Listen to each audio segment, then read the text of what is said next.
Bonjour. La sortie d'Ousmane Ngom et celle de l'opposition sur le pétrole et le gaz sénégalais sont à la une de la plupart des journaux parus ce jour. Réumi Quotidien renseigne sur le premier sujet que la confiance en Ousmane Ngom est hypothéquée au sein de la mouvance présidentielle. Ce journal indique à sa une que Moustapha Diakhaté, président du groupe parlementaire Benno Bokk Yakaar, vote pour la criminalisation du déballage. Mon confrère Pape Ndiaye estime à la page 5 de Réumi Quotidien que l'ancien ministre libéral aurait dû intelligemment faire profil bas dans la mouvance présidentielle qu'il a rejoint. Ses propos sur Wade, qui aurait voulu, selon lui, confisquer la victoire de Macky Sall en 2012, se retournent terriblement contre lui. Les répliques de Samuel Sarr, d'Abdoulaziz Diop et surtout de Maître Abdoulaye Babou, acteur des événements de juin 2011 et de mars 2012, alimentent déjà le doute dans l'APR et nourrissent en certains responsables du parti présidentiel des ambitions de dresser des barrières contre toute insertion de l'ancien ministre de Wade dans l'appareil d'État. Dans l'AS, Maître Ousmane Ngom continue de déballer. J'étais contre la réforme du 23 juin, dit-il,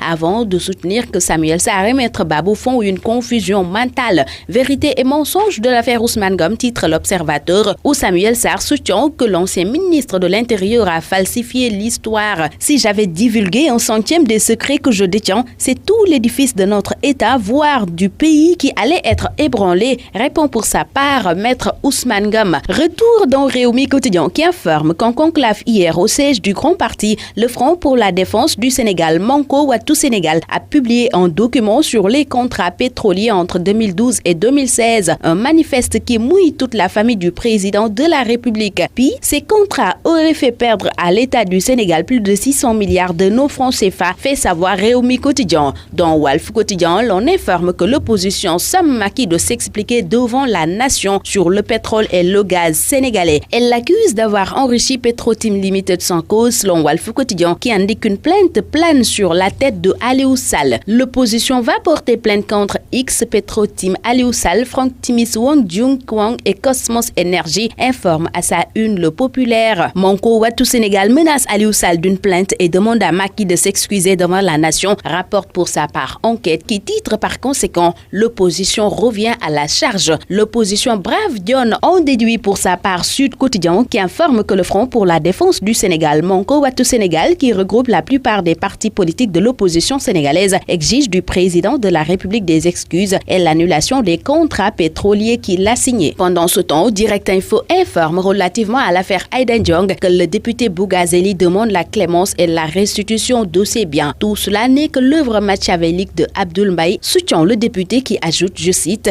Macky Sall a gracié le principal chef de l'opposition, pourquoi pas Aïda Ndiong? Dans un autre registre, Libération, qui s'intéresse au montage et transactions offshore au Luxembourg, soutient que des documents obtenus montrent comment, à travers plusieurs sociétés offshore montées au Luxembourg, Bibo Bourgi voulait faire main basse sur l'aéroport international Blaise Diagne. Le chroniqueur de Réumi Quotidien se penche ce matin sur le projet de réforme du code pénal. Les avocats à la police, une révolution, note Hassan Somb, qui indique que c'était un vieux rêve non seulement des avocats, mais aussi de nombre de partisans de la défense des droits de l'homme, sans oublier les justiciables. Les avocats pourront sous peu assister leurs clients dès les premières heures de la garde à vue et lors des enquêtes préliminaires. Pour comprendre l'importance de la réforme, il faudrait revenir sur la législation actuelle qui n'autorise le suspect à ne recourir à un avocat que s'il est inculpé. Du coup, pendant toute la période de garde à vue devant les policiers ou les gendarmes, la personne n'avait droit à aucune assistance, fait savoir Hassan Somb, dont l'analyse est à lire à la page 4 de Réumi Quotidien. À la une de Stade, le quotidien du sport, l'on informe qu'Aliou Cissé bancarise la tanière. Ils sont à huis clos jusqu'à vendredi, informe le quotidien Stade. Le quotidien des arènes sénégalaises Sunu Lamb nous apprend que Pape Abdou Fall a trouvé un accord de principe avec Haragne. Modou Lo prêt à attendre